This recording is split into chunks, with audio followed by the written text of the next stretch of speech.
자, 그러면 이제 이번에 세 번째 주제는 온라인 학습 공동체 사례에 대한 부분입니다.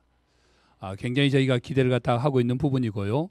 지금 저희가 세 주제를 갖다 하고 있는데 첫 번째는 이제 근거리 학습권의 실천에 대한 부분이고, 두 번째는 뉴노멀 시대의 문해 교육의 어떤 방법에 대한 부분을 말씀해 드렸습니다.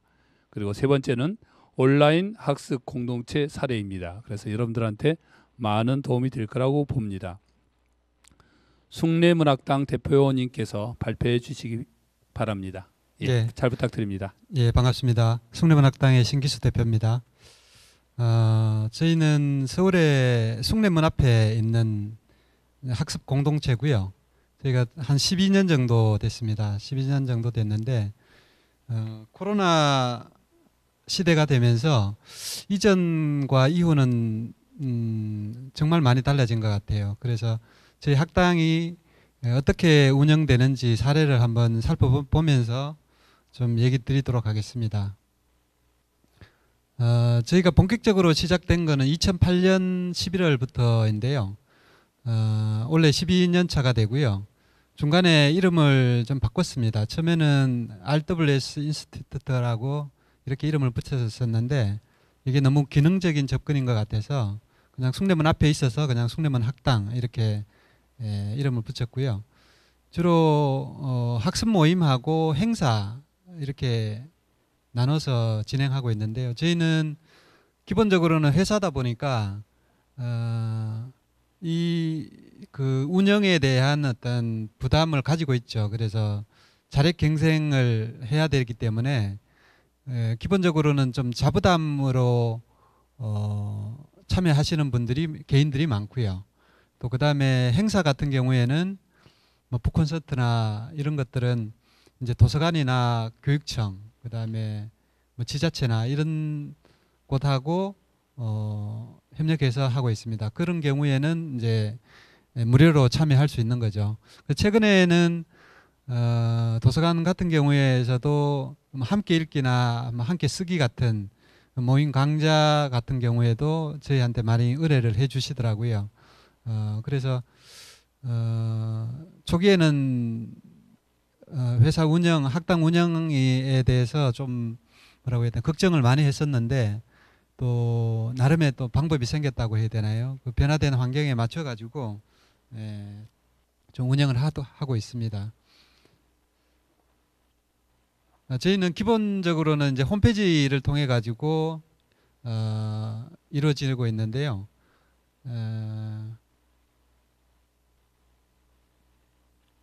저희가 한 달에 모임으로 운영하고 있는 게 한 80에서 100개 정도 되더라고요. 그리고 월 참여하는 인원은 한 500명 정도고요.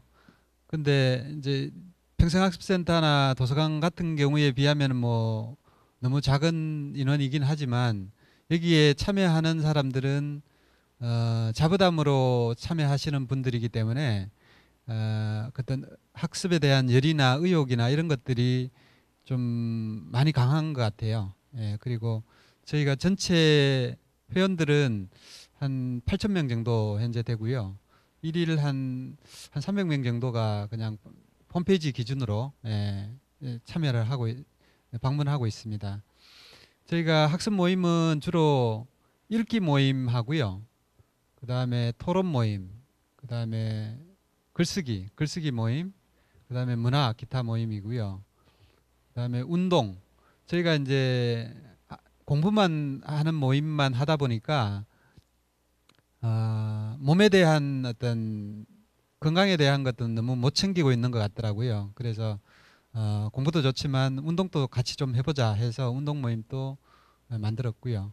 그 다음에 영화, 그 다음에 여기 오시는 분들이 좀 주부님들이 많으신데요. 한 40대, 50대 이런 분들이 자녀들이 있으니까 자녀들의 학습 프로그램으로 좋겠다 해서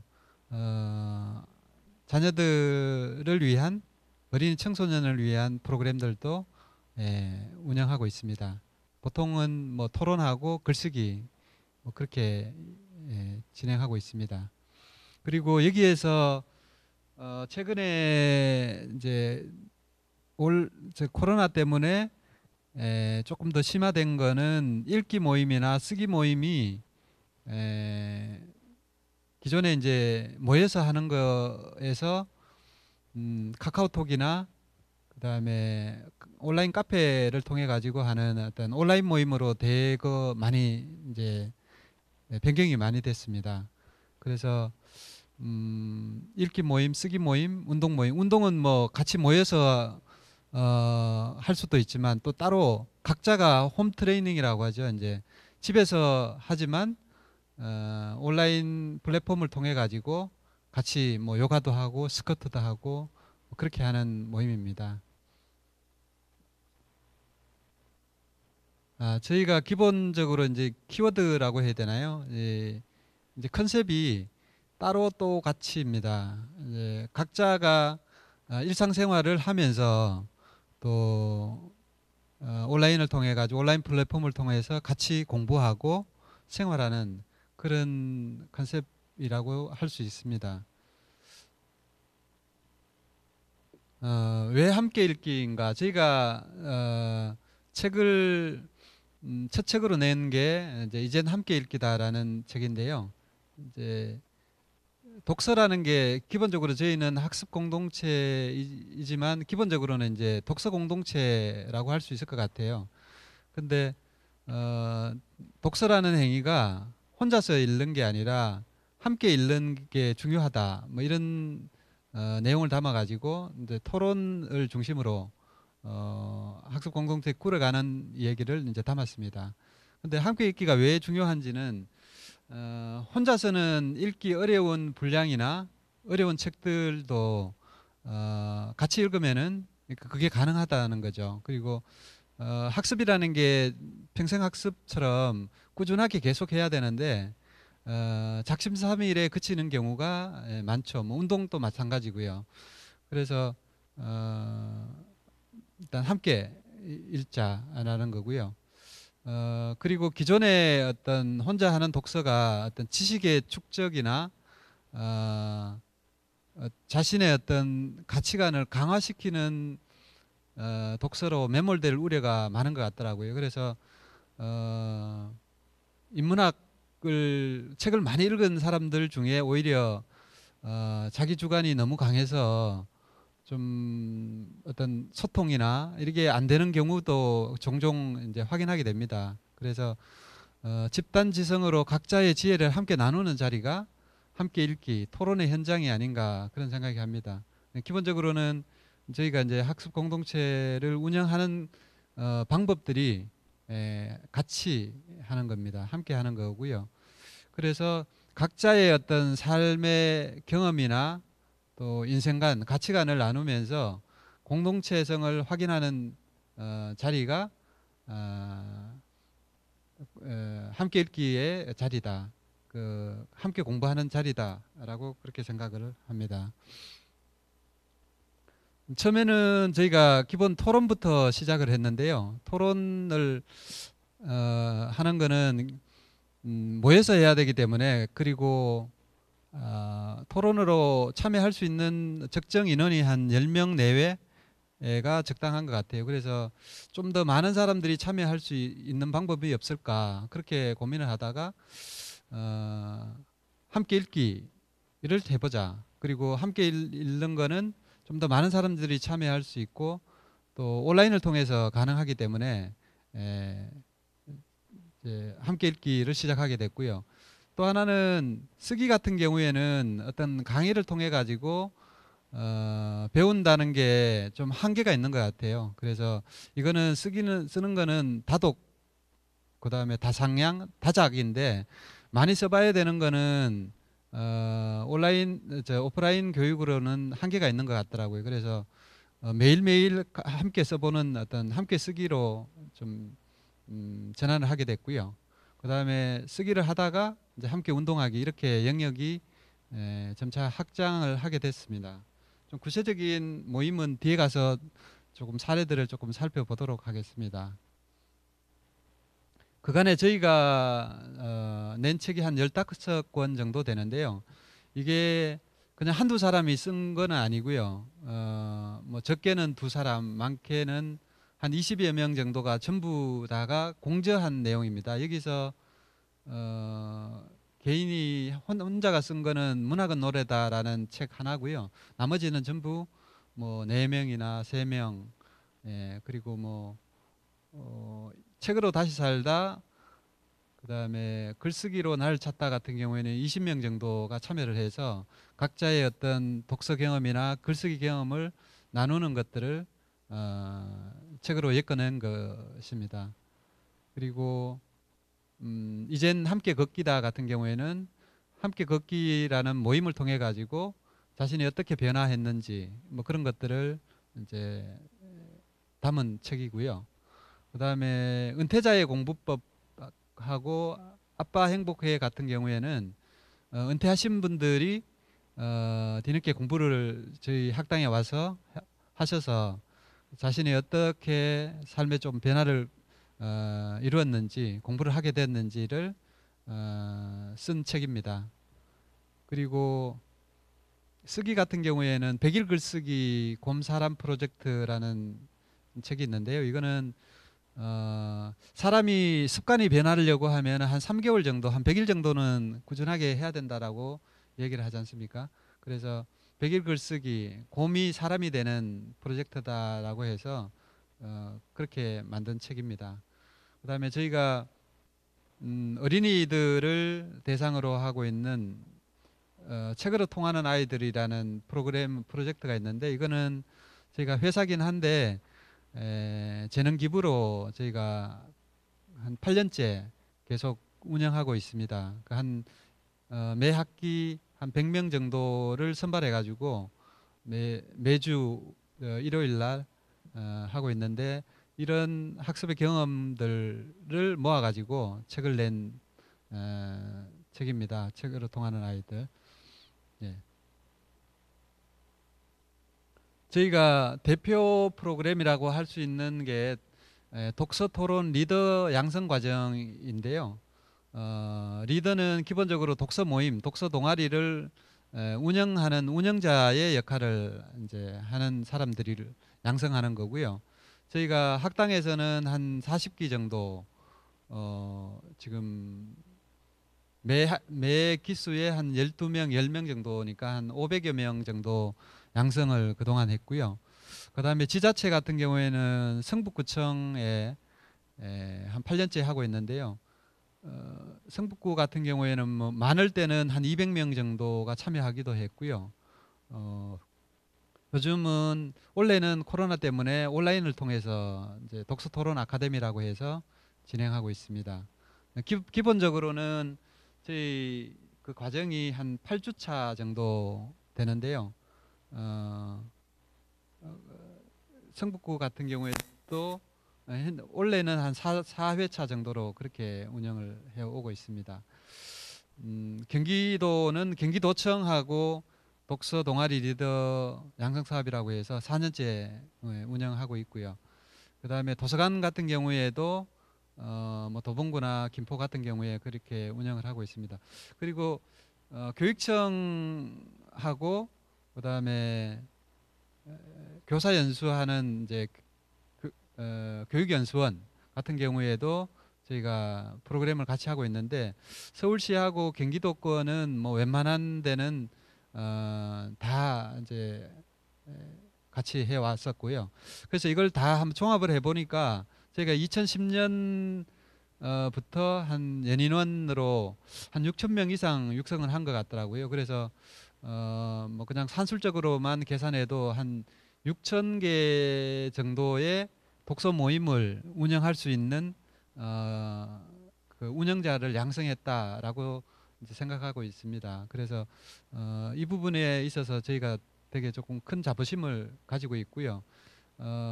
이 프로그램은 저희가 학당에서 처음으로 좀 기획해서 진행을 했습니다. 사실 이 이전에는 어린이들을 위한 어떤 독서 지도사 이런 과정은 있었지만 성인들을 대상으로 하는 이런 프로그램은 조금 없었었거든요. 어, 모임을 간단하게 살펴보면 읽기 모임이 있고요. 뭐 고전, 에세이, 뭐 소설, 뭐 심리 이렇게 다양한 북클럽이 있습니다. 그다음에 토론 모임. 저희 토론은 기본적으로는 이제 비경쟁 토론이고요. 그다음에 글쓰기 모임 같은 경우에도 뭐 백일 글쓰기나 그다음에 필사 모임, 그다음에 뭐 시필사를 한다거나 그다음에 서평 쓰기 모임 같은 모임을 진행하고 있습니다. 그다음에 영화, 그다음에 운동 모임 있고요. 저희는 강의보다는 토론과 글쓰기에 조금 집중을 하고 있는데요. 토론은 어떤 독서나 어떤 강의보다는 큰 이제 학습 효과를 가지고 있다라고 생각을 하고요. 자신이 생각하지 못한 어떤 새롭고 다양한 경험을 다른 사람을 통해서 듣는다는 게 가장 큰 의미가 있지 않나라고 생각합니다. 이를 통해서 사고의 확장을 가져오는 거고요. 그리고 토론만으로는 생각이 조금 흩어질 수 있기 때문에 이거를 좀 언어로, 자신만의 언어로 좀 정리하는 글쓰기 과정을 함께 진행을 하고 있습니다. 어떤 사람들이 참여하는가를 조금 살펴보면 40, 50대 주부 여성들이 많이 참여를 하고 있고요. 그 다음에 온라인 프로그램 같은 경우에는 저희가 서울에 있다 보니까 지역적 한계가 있어서 지방에 계신 분들이나 그 다음에 뭐 해외에 계신 분들도 참여를 하고 있고요. 그 다음에 온라인 모임을 통해 가지고 자신이 조금 익명성을 확보하려고 하는 사람들도 참여를 하고 있습니다.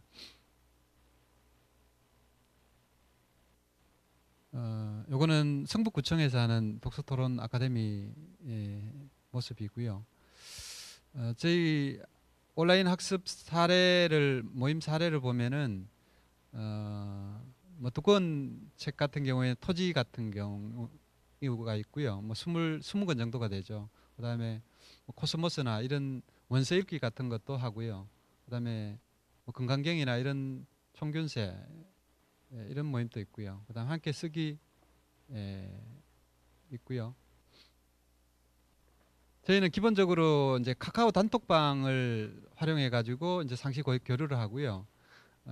별도의 플랫폼을 만든다기보다는 기존에 있는 플랫폼을 이제 활용하고 있습니다.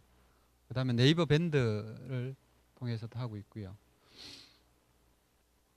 교육 트렌드가 조금 이렇게 조금 달라지고 있는데요. 여기에 맞춰 가지고 운영을 하고 있는데요. 저희는 기본적으로는 아까 독서 동아리 리더가 이제 코치의 역할을 하고요.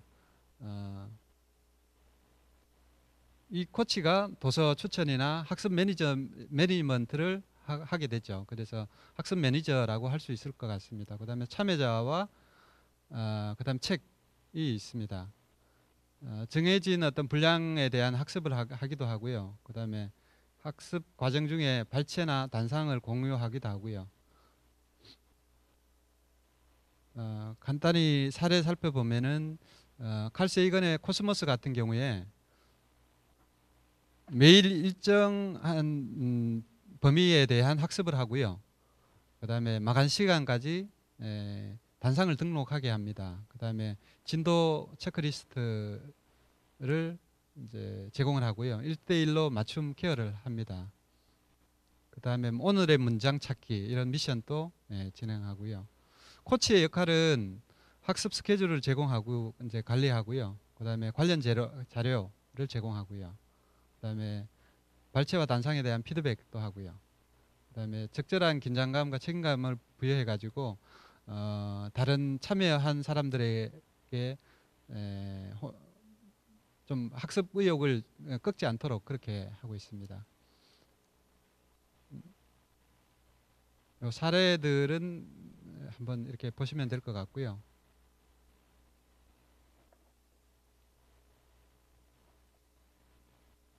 온라인 학습과 오프라인 학습의 어떤 장단점이 있을 것 같아요. 온라인 학습의 가장 큰 장점은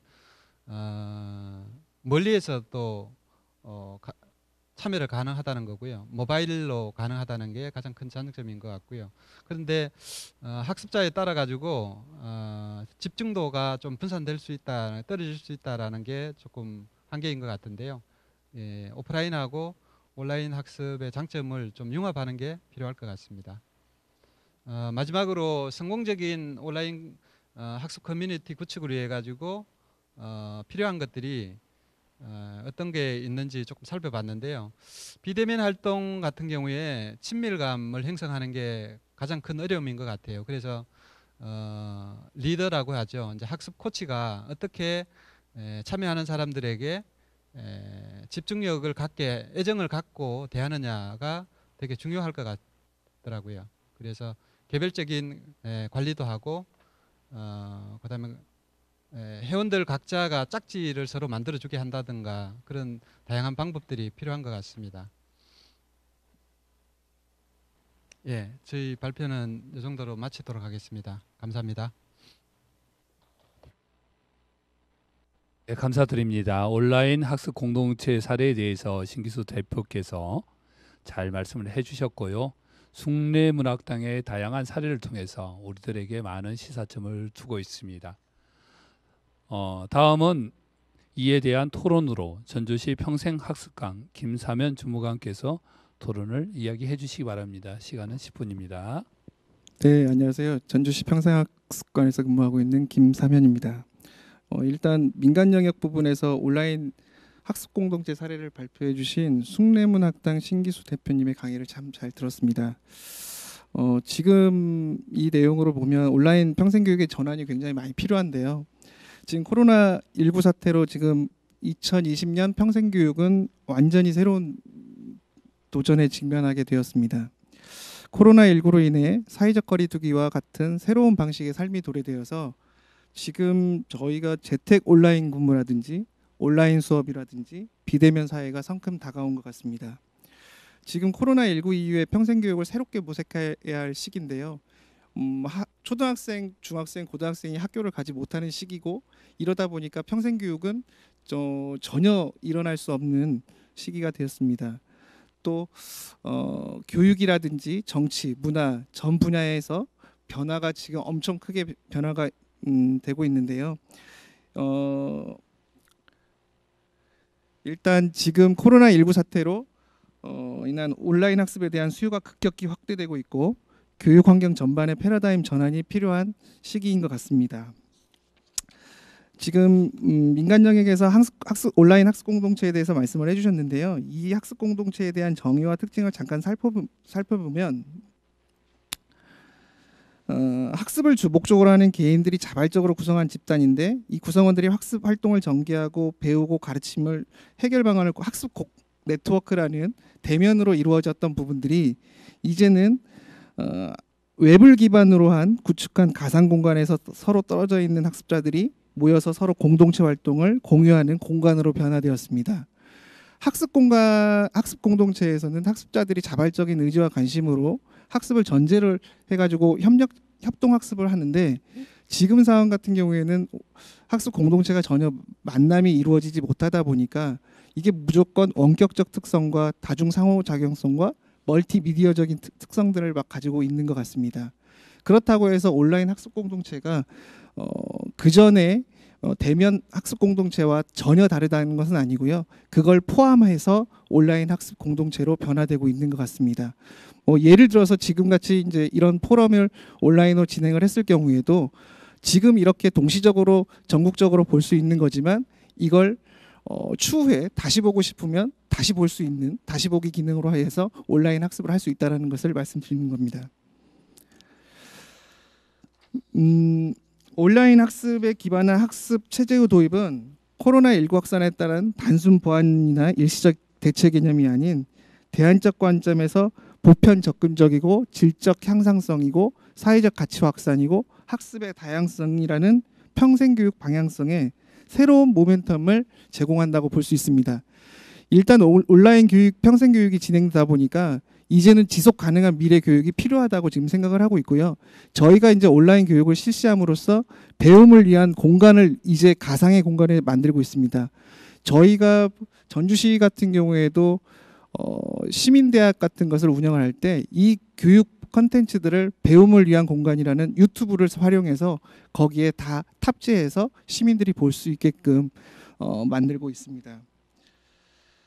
근데 유튜브라는 게 한계가 또 있습니다. 왜? 저작권이라는 부분이 있기 때문에 저희가 지금 상황에서는 일부 공개로 좀 전환해서 지금 진행을 하고 있지만 이런 저작권이나 이런 부분들을 좀 해결한다면 전체 공개로 전환해서 시민들에게 좀 더 많은 데이터들과 학습을 할 수 있는 기회를 제공할 것 같습니다.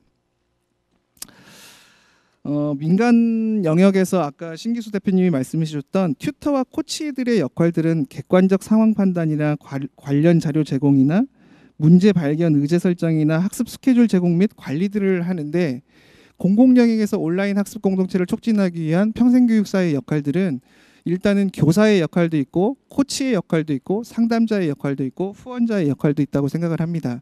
일단 평생교육사는 지금과 같은 온라인을 기반으로 할 때도 이 인터넷 기술에 대한 지식과 기술을 일단 습득해야 한다고 생각을 합니다. 일단 온라인 공간에서 디지털 자료를 제작하고 배포하고 홍보하는 일도 평생교육사가 해야 될 일이라고 생각을 합니다. 그러다 보니까 온라인 학습 공동체의 참여를 유도하기 위해서 뭔가를 그분들을 끌어들이는 소스를 또 제공을 해야 됩니다. 학습자를 위한 학습 컨설팅, 학습 지원, 성인문예 같은 경우에는 저희가 학습 꾸러미를 배달을 해서 온라인으로 그걸 보고 수업을 따라하게끔 유도한 적도 있습니다. 그런데 여기서 또 중요한 것은 온라인을 계속해서 좋은 점도 있지만 온라인 이후의 학습에 대한 그 부분에 디지털로 접근 못하는 사회약자에 대한 배려는 분명히 필요하다고 생각을 합니다. 코로나 때문에 더 심해지는 격차 발생에 대한 우려도 이 평생교육사가 온라인 학습 공동체를 촉진하기 위해서 고민해야 할 부분이라고 생각을 합니다. 그러면 코로나 이전의 평생교육과 코로나19 상황의 평생교육과 코로나19 이후의 평생교육을 한번 나누어 보았는데요.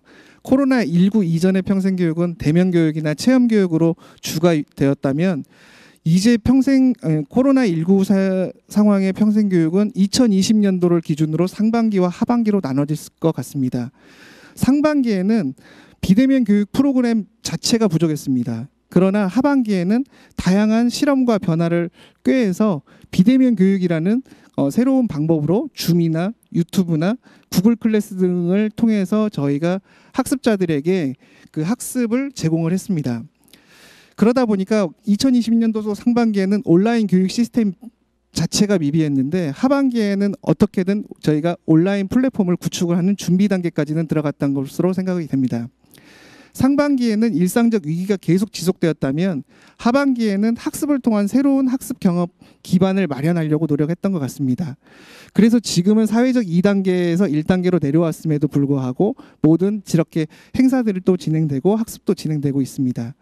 전주시의 같은 경우에는 상반기에 실무자 대상으로 줌이나 유튜브 교육을 사전에 교육을 시켰고 이걸 통해서 기관에서는 평생학습 프로그램들을 줌이나 유튜브로 제공을 했던 것으로 지금 기억을 하고 있습니다. 그리고 스마트폰 양성 과정을 운영을 했습니다. 그래서 하반기에는 줌 강사로 파견을 했고요. 뉴딜 정책으로 전주에서는 이 사업을 희망 일자리 사업과 연계해서 아까 양병천 교수님이 말씀하셨던 강사들의 생계형 글의 곤란한 점을 이 부분에서 좀 해결했던 것으로 전주시는 사업을 진행을 했습니다. 그리고 또 하나는 온라인 교육으로 함으로써 또 장점이 있는데요. 민주시민교육이나 인권교육이나 기후변화 교육 같은 부분들은 실제 대면 교육으로 진행할 때 사람들이 많이 좀 꺼려하는 프로그램이었습니다. 그러나 온라인 교육을 함으로써 장점이 생긴 것은 이런 부분에 대한 수요가 급증했다는 점을 온라인 수업의 강점으로 좀 판단하고 있습니다. 코로나19로 인하여 비대면 시스템과 온라인 네트워크 활동이 급격히 증가했습니다. 그리고 비대면 시스템을 단순 보완적이나 일시적 대처 개념이 아닌 좀 더 제한적 관점이 필요할 것 같고요. 여기 아까 잠깐 전에도 말씀드렸지만 온라인으로 인해 소외되는 계층에 대해서 어떻게 포용할 것인지 이 부분에 대해서도 좀 고민이 필요한 것 같습니다. 코로나 이후 디지털 세상에 대응한 미래교육 방향도 사실 많은 고민이 필요할 것으로 생각하고요.